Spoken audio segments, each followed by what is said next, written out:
Oh,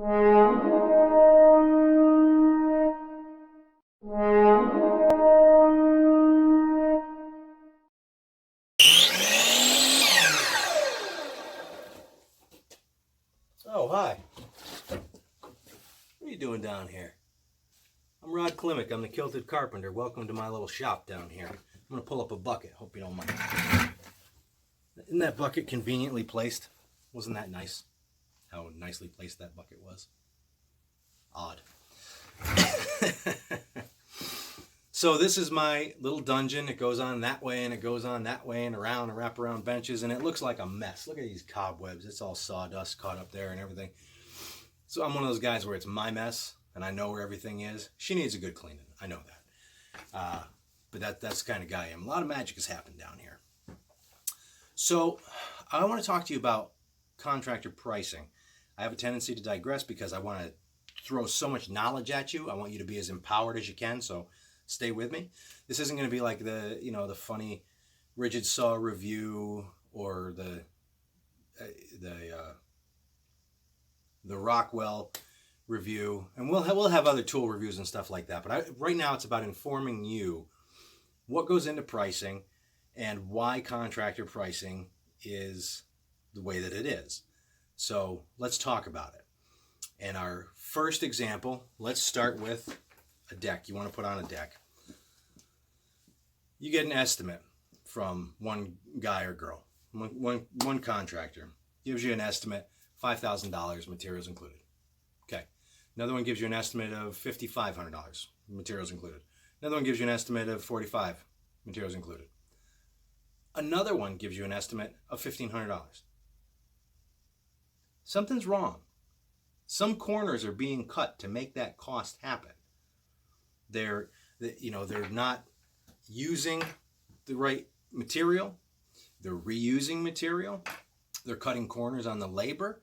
They're going to space your joists wrong. They're going to space them at, let's say, they're going to space them at 24 inches when they should be 16 because you're using a composite decking or something like that. There are a lot of things that go into this. And when someone is super lowball pricing, it's because they want the job that badly. And there are times, and I've been there years and years ago, where you're that hungry for work, and that's an exception, not the rule. And there are also different levels of skill involved in what you're trying to do, and we'll talk about that in a little bit. So now, because I know you're a smart consumer, and this video, by the way, is from me to you as Rod Klimek, of course, owner of the Klimek Company and the Kilted Carpenter, Battle Bore Coaching, Mind Games, Life Coaching, Mind Gains, Life Coaching, all that stuff. But also as a consumer of the world. Just some friendly advice. So don't think I'm trying to justify my prices. When I send you a bill, or not a bill, an estimate, when I send you an estimate, that's how much it costs to have me do it. You're going to find somebody lower. I know you will. You'll find somebody higher. I know you will. That's how much it costs me to do it. And if that's not okay, then it's not okay. And that's fine. Okay? I'm not a gouger. I'm very conscious about charging a very fair price for the work that I provide. Materials included, tools, all that stuff. So now we understand that this guy or gal who is lowballing, something's wrong there. We know something's wrong there, so we kind of want to shove that one to the side. Unless, of course, it's, family member, someone's cutting you a deal or, something like that. Somebody Uncle Earl is a contractor and he wants to do you a favor. That's very different than just throwing out your job to a bunch of people. So now we've got our three estimates, because we got rid of the lowball one, because despite what you've been led to believe, save money, live better. You know what company I'm talking about. Saving money does not equate to living better. And you go take a look at Scrooge, right? We all know the story of Scrooge. Saved all of his money. Was his life better? No. He was eating, the wrong food and didn't have heat in his house and could have purchased these other things, but he didn't because he wanted to save money. Saving money does not equate to living better. Spending your money wisely equates to living better. Getting value equates to living better. I don't buy my socks at the dollar store. That's not going to help me live better, is it? No, they're cheaply made, cheap material. I don't even know why they're there. It's like if you have a sock emergency, like you left the house with no socks and you're like, oh my gosh, and then on lunch you have to go buy a pair of socks at the dollar store or something like that. I don't know. I don't even know why socks are there. But I don't buy my socks at the dollar store because they're not going to give me the performance that I want out of them.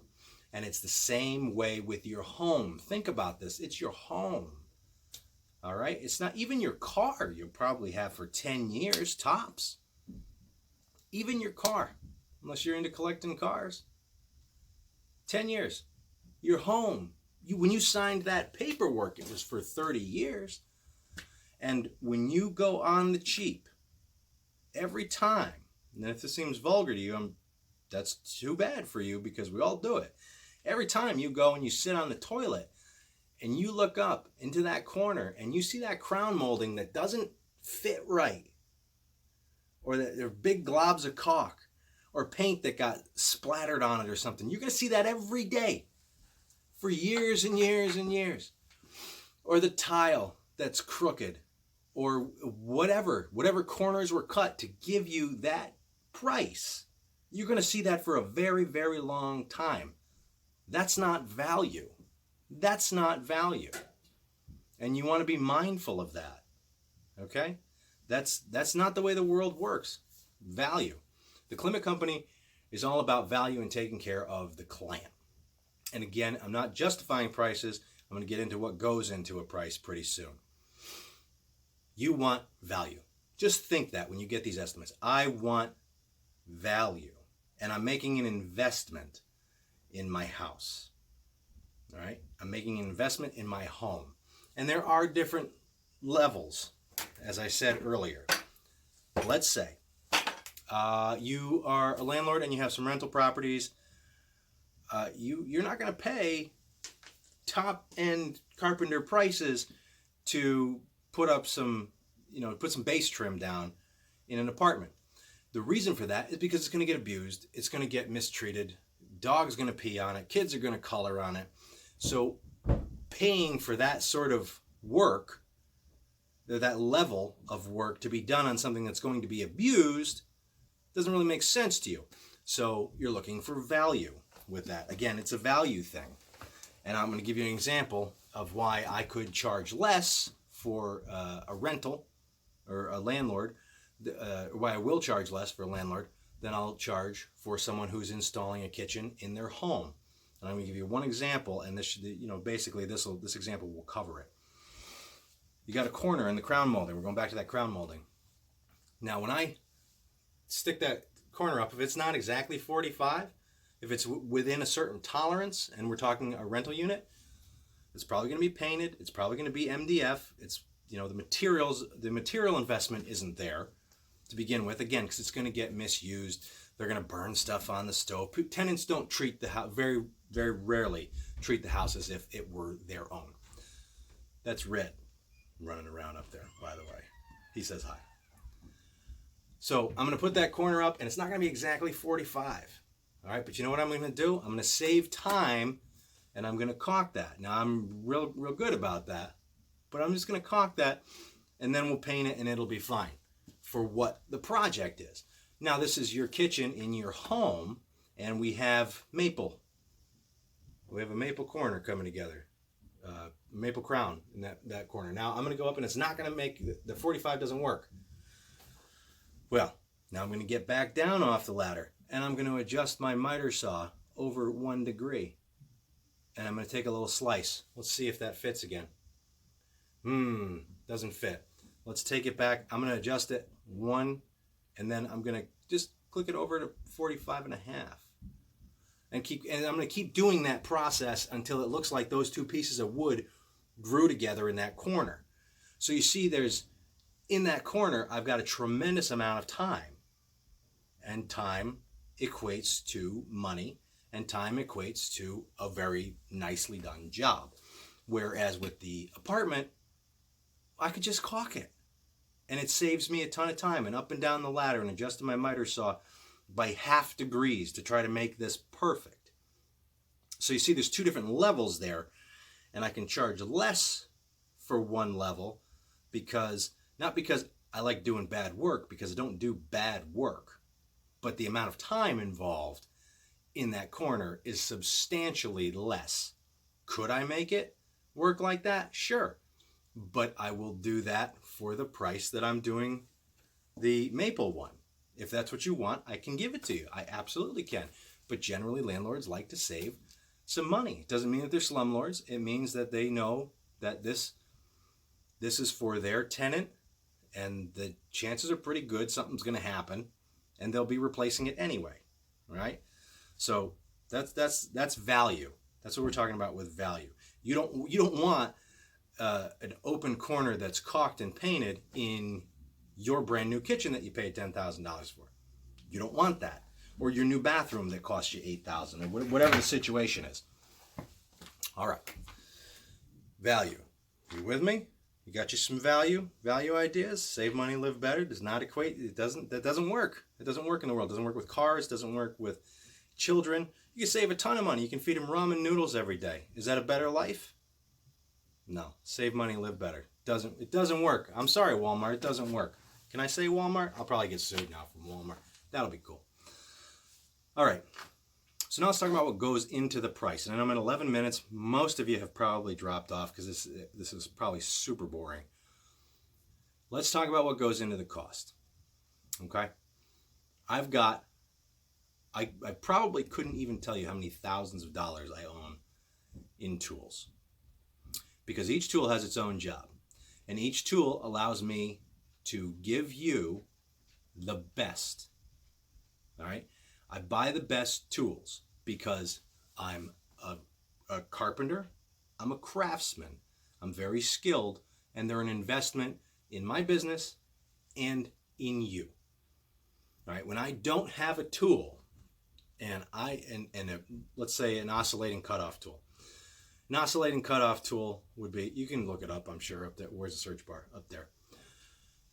Oscillating tool would be perfect for this application. I could give you the best, cleanest cut. I could do the flooring faster for you. I could get out of your house sooner, which is the benefit to both of us.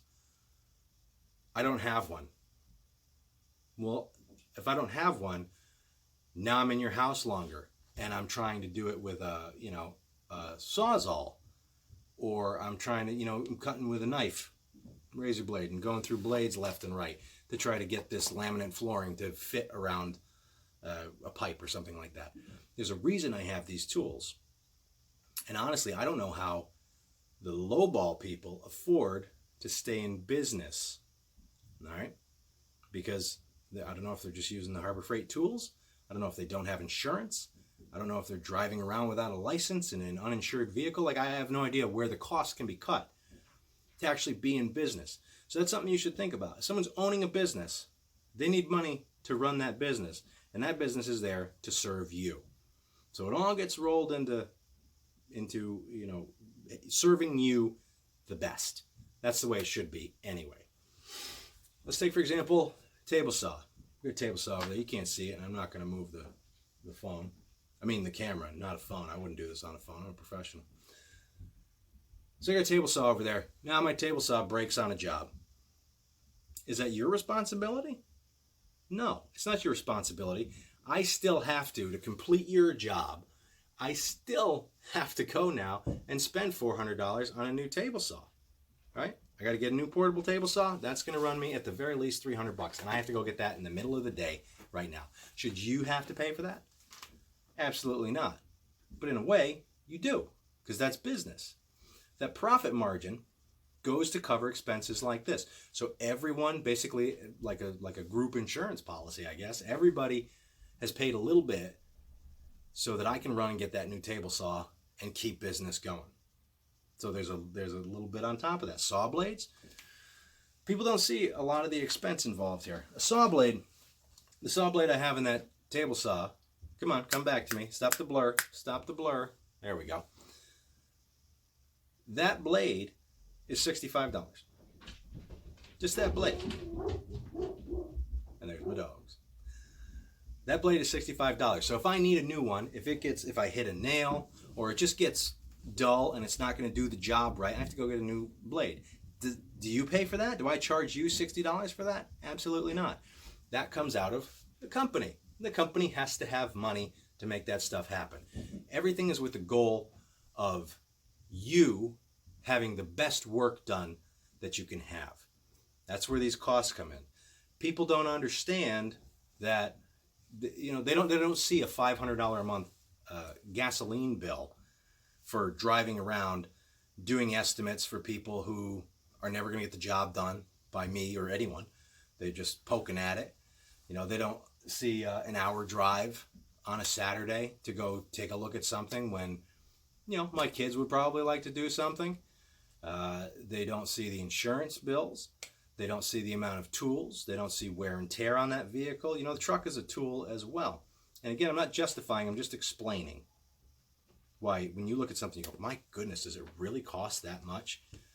If that person is running a business, yes, it does. And you may say, well, I shouldn't have to pay for that, and I shouldn't have to pay for that, and I shouldn't have to pay for his electric bill, and I shouldn't have to pay for his phone bill, right? But you do, though, because that's how it works. When I go to a store and I pay for this saw, right? I pay for this saw. Money from that sale goes to pay the guy that helped me throw it in my truck. And that money goes to his electric bill and goes to his socks and goes to whatever so that's how the money goes. It goes around like that. So it's not necessarily your responsibility to pay my gas bill for my truck, but that is business. That's how a business works. So a little sliver of that money for whatever the job is going to go towards growing the business. So now that you know kind of where the money goes and where these expenses are, I need to just touch base. I know we're 16 minutes now, and 17 minutes, we hit it. Everyone's gone now because I don't have any dancing cats or anything like that across the bottom. So I'm gonna bring this to a close. What I want for you is the best value, whether that's with me or another company, or maybe you're in a place in the country where you can't even access me.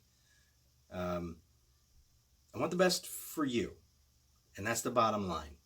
Save money, live better is wrong. Spend your money wisely. And I will close with this. There's some wisdom here. I could tell you a bunch of horror stories, but I'm gonna close with this video with this.